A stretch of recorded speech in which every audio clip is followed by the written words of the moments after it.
So I live in western New York, and right now we are supposed to be getting 6 to 8 inches of snow this weekend. Last weekend we got the same amount, and it comes down fast.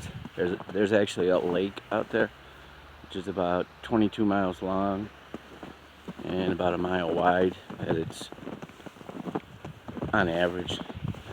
I'd like to show you the old Lucille Ball statue.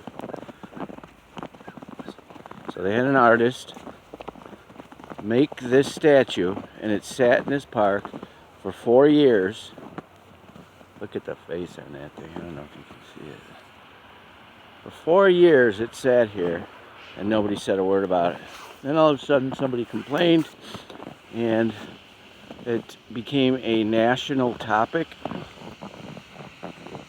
on all the news stations, how ridiculously ugly the statue.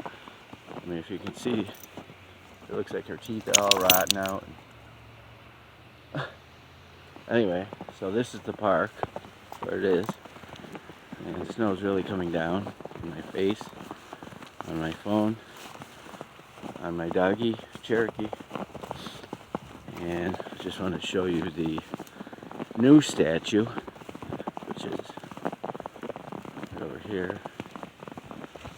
So this is the one that an artist was picked. I don't know how they picked him, but he actually did a pretty nice job on the statue. I believe it's all made of bronze. And so this is the newest statue of Lucille Ball. And this one looks a lot better. She's got a polka dot dress, carrying a handbag, pulling up her skirt, I guess. There's the back. Hey Lucy, how you doing today? So, Lucille Ball is our only claim to fame around here, and she's been dead for, what, 30 years? But it is a nice, peaceful community. It's just that the weather sucks. Alright, hope everybody has a nice day.